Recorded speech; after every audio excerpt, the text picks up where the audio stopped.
I am Elder Eon of the Graph, and I will tell you how humanity saved our people when all others turned away. Oh! The other races call us impossible. They say stones cannot think, cannot feel, cannot live.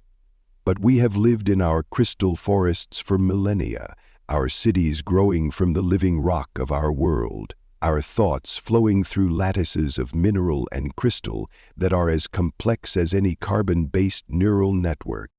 I remember the day everything changed. I stood in the heart chamber of our capital city, Resonance, where the great geothermal streams powered our civilization.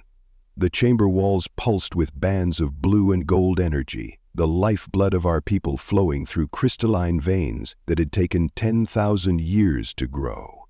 Around me, my fellow elders' forms sparkled as they absorbed the energy, their massive bodies of living granite and quartz catching the light like mountains at sunrise. That's when young Shard entered, her crystalline form vibrating with urgency. The patterns of her growth layers, equivalent to what other species would call her age, were still close together, marking her as barely 3 centuries old. "Honored elders," she said, her voice resonating through the mineral-rich air. "The deep space arrays have detected a fleet entering the outer system. It's the Desh." The chamber fell silent. Even the usual soft hum of our crystal technology seemed to quiet. We had heard of the Desh, of course. They were among the newest spacefaring races, aggressive expansionists who viewed the galaxy as resources to be claimed rather than wonders to be shared. "How many ships?" I asked, my own crystalline structure vibrating with concern. "Over 300, Elder Eon, and they're not responding to our standard greeting protocols," he said. I shifted my massive form, the granite and quartz of my body grinding softly as I moved toward our communication array. The crystal screen flickered to life, showing the approaching fleet, sleek, metallic vessels that cut through space like knives. It had been a decade since I last helped unscale battle. "Open a direct channel," I commanded. "Perhaps they simply don't understand our protocols." The screen shifted and we found ourselves facing a Desh commander. Like most carbon-based life forms, they were tiny compared to us, their exoskeletal body covered in iridescent plates that reminded me of our younglings before their first growth spurt. "This is Elder Eon of the Graph. We welcome you to our system and look forward to peaceful—" "Possible," the Desh commander interrupted. "Our scans show no life signs on your world, only mineral deposits, rich ones."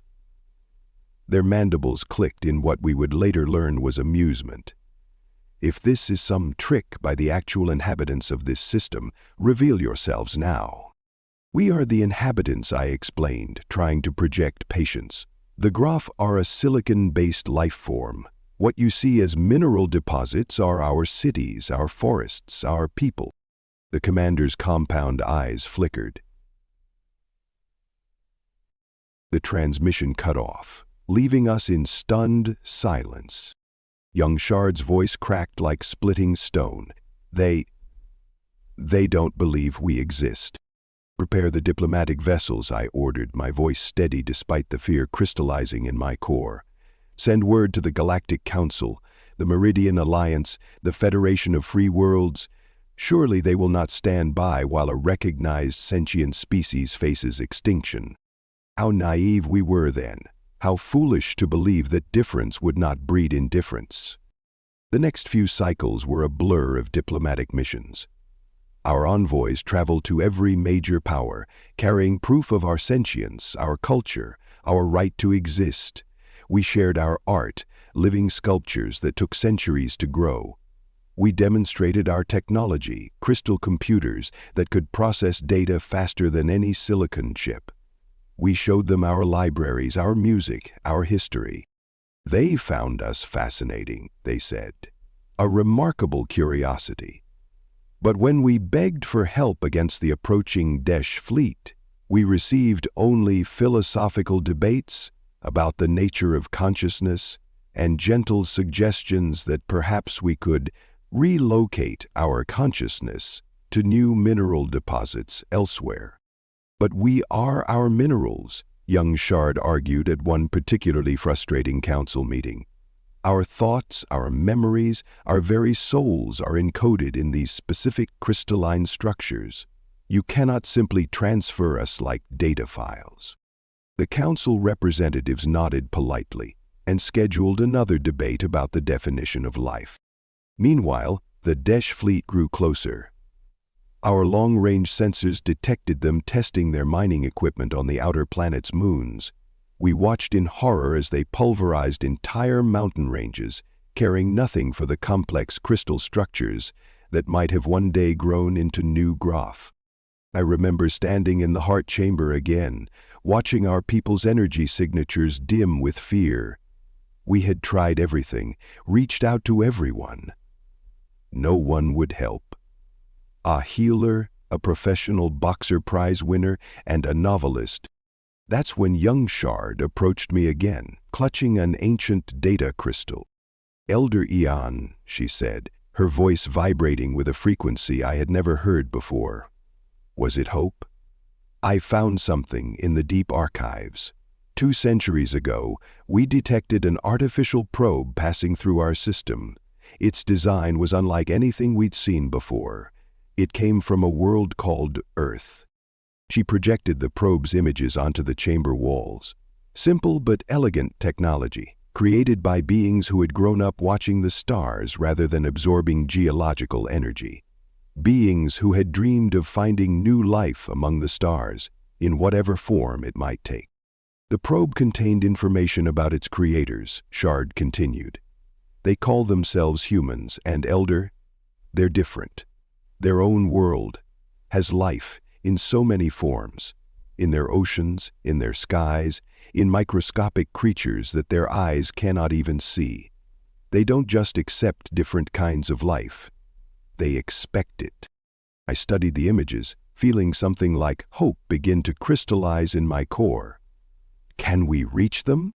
They're far beyond the known trade routes.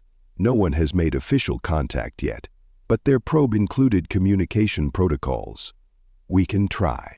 I gazed out at my people, at the city that had grown and lived and thought for thousands of years. At the children who were just beginning their first crystal formations, at the ancient ones whose thoughts moved like geological ages. "Send the message," I said. "Tell them everything, and pray they hear us before the Desh arrive." We had no way of knowing then that our prayer would be answered with the largest fleet the galaxy had ever seen, or that humanity's arrival would change not just our fate, but the very way the galaxy understood life itself. But that is a story for another time. The Dish did not wait 30 rotations. They began their assault on our outer colonies after only 20, claiming they had detected automated mining operations that proved no sentient life existed there. I watched through our long-range sensors as they approached New Granite, our youngest colony. The settlement was barely 2,000 years old, its crystal structures still forming their first thoughts. "Evacuate them," I ordered, my voice resonating through the heart chamber. "Everyone who can move must move. Now." But we Graf do not move quickly. We are beings of stone and crystal, our bodies massive and dense. Even our fastest ships, grown from our lightest minerals, seem to crawl through space as we watched the Desh fleet descend on New Granite. Young Shard commanded the evacuation fleet. Her voice, when it came through our communication crystals, was sharp with horror. "Elder Eon, they're not even trying to verify if we're alive. They've begun systematic demolition of the surface structures. They're processing our people as raw materials." I forced myself to watch. We all did. Every elder in the heart chamber. We watched as Desh mining machines crushed living crystal into powder. We watched as they harvested the geothermal vents that gave us life. We watched as they destroyed in hours what had taken centuries to grow. The evacuation ships saved barely half the colony. When the survivors arrived at Resonance, Their crystal structures were cracked with grief. Many had lost parts of themselves, family units that had grown together for centuries, now partially crushed and separated. The younger ones would eventually regrow, adapt, survive. The elders, many of their patterns were too established, too complex to repair. That's when the Meridian Alliance finally responded to our pleas for help. They called an emergency session of the Galactic Council, and I felt hope crystallize in my core. Surely now, with evidence of the Desh brutality, they would act. But after several hours of avoiding discussion, I blew my cover. I should have known better. The council chamber was designed for carbon-based life forms.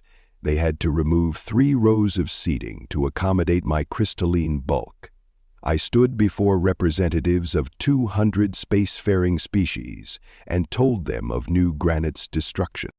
The Meridian Speaker, a gaseous being contained within an environmental field, pulsed with what they claimed was sympathy. This is indeed troubling, but the Desh have filed proper mineral rights claims under galactic law. They completed all required scans for carbon-based life forms before beginning extraction. We are not carbon-based. My voice shook the chamber's windows. We are silicon-based, crystal-based, but we are alive. We think, we feel, we create, we grow. How can you watch us die and debate whether we truly live? The Zin representative, an insectoid being not unlike the Desh, clicked their mandibles. The philosophical question of mineral consciousness is fascinating, but it cannot override established resource rights. Perhaps, if you could transfer your claimed consciousness to designated preservation zones. That's when I noticed the Desh trade representative sitting quietly in the back of the chamber, and I realized they were all already buying our processed remains. Our murdered people were becoming components in their ships, their buildings, their technology. We were worth more to them dead than alive. The council debated for 3 more days. They passed 2 resolutions, one to establish a committee to study the possibility of mineral consciousness, and another to ensure humane mineral extraction practices. We were alone. When I returned to residence, I found young Shard waiting in the heart chamber. Her crystalline form hummed with an intensity I had never seen before. The human probe, she said, without preamble. I've been studying it further. Elder Eon, their history. They evolved on a world that was trying to kill them. Their planet had moving continents, explosive mountains, oceans that could swallow cities. And they didn't just survive, they learned to read the stones. They studied the ancient rocks to learn their world's history. They found fossils of extinct life and recognized them as their ancestors. They understand, better than any species we've met, that life doesn't always look like you expect it to. And speaking, she projected images from the probe onto the chamber walls. Humans studying rocks, digging up fossils, learning to read the language of stone. Humans building great structures of metal and glass, reaching for the stars even as their ground shook beneath them. Humans protecting endangered species that looked nothing like themselves. The message we sent, I said. Did they receive it? Did they respond? Chard's crystal structure vibrated with excitement. Better. Look at this energy reading from the outer system. It's massive, like nothing we've ever seen, and it's using the exact frequency specified in the probe's protocols. I studied the reading. She was right. Something enormous was approaching through FTL space. Something that had responded to our cry for help. But we had no time to celebrate. The Desh fleet had finished with New Granite and was moving toward our inner colonies. We had perhaps 10 days before they reached the capital. I gathered our remaining ships, our strongest warriors. We were beings of stone. We would not break easily. If help was truly coming, we needed only to hold out. Send word to all colonies, I commanded. Fall back to resonance. We make our stand here, at our heart, in the caves and crystals that gave us life. And we hold. Young Shard nodded, her crystal structure already reconfiguring for battle. We hold, she agreed. The procession moved forward. Above us, the first Desh ships appeared in our skies like approaching storm clouds. Our sensors screamed warnings as they began their descent, their mining lasers powering up to crack the planet's crust. And then, something new appeared on our screens. Something massive. The human fleet had arrived. They emerged from FTL like mountains torn from Earth itself. I had thought our ships were large, necessarily built to accommodate our crystalline bulk. But these were something else entirely. Black hulls that seemed to absorb starlight, massive engines glowing with barely contained power, and weapon systems that made our sensors overload trying to analyze them. The lead ship alone was larger than our capital city. The Desh noticed them too. Their mining fleet broke formation, reorganizing into defensive patterns, a transmission cut through all frequencies. Unknown fleet, this is a legally sanctioned mining operation. These mineral deposits have been properly claimed under galactic law. Interference will result in... This is the General of the Terra Heavy Marines. The voice that interrupted was deep, resonant, not unlike our own crystal-carried communications. We received a distress call from the Graf Nation. You are hereby ordered to cease all operations and withdraw from their sovereign territory. You will accept. There was a pause before the Desh commander responded. The Graf? The mineral formations? Impossible. Our scanners show no life signs. Your scanners, the general interrupted again, are calibrated for carbon-based life. Update your equipment and get out of their space. You have 5 minutes. To begin withdrawal. Under galactic law. 4 minutes 50 seconds.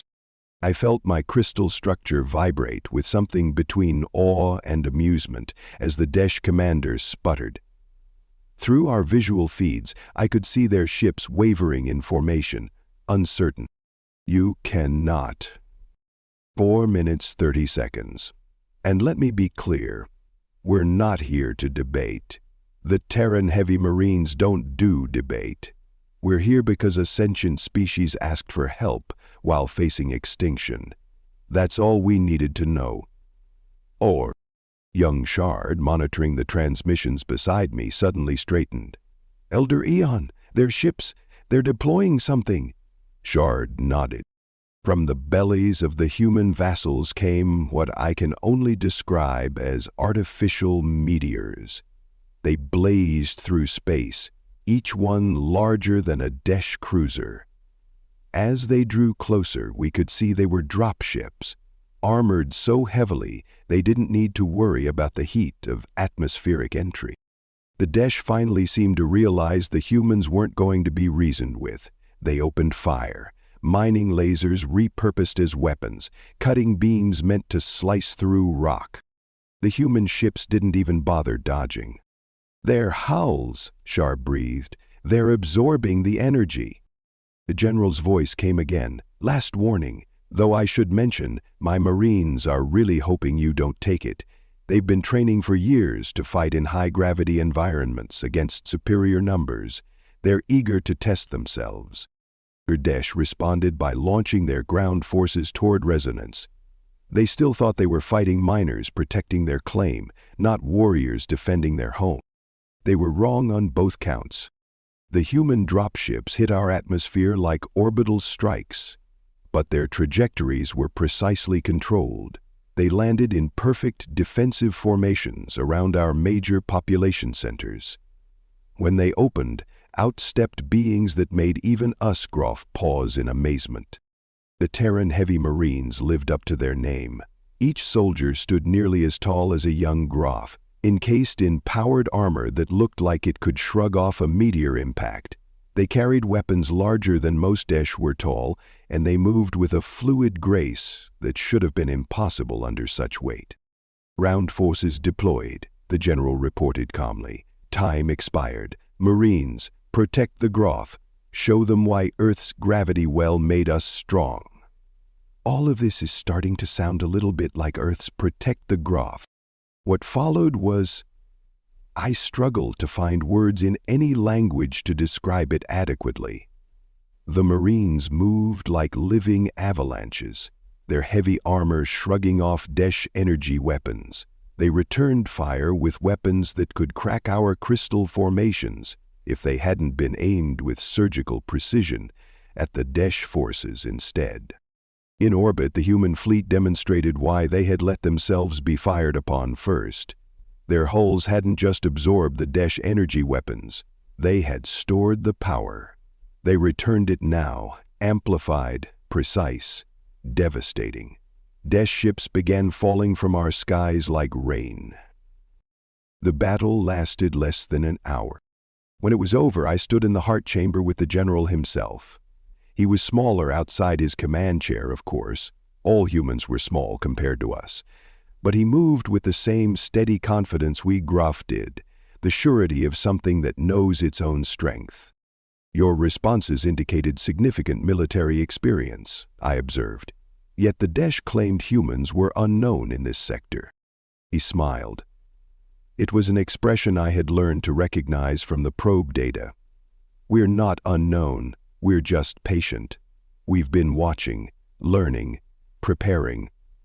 Humanity remembers being small, being vulnerable.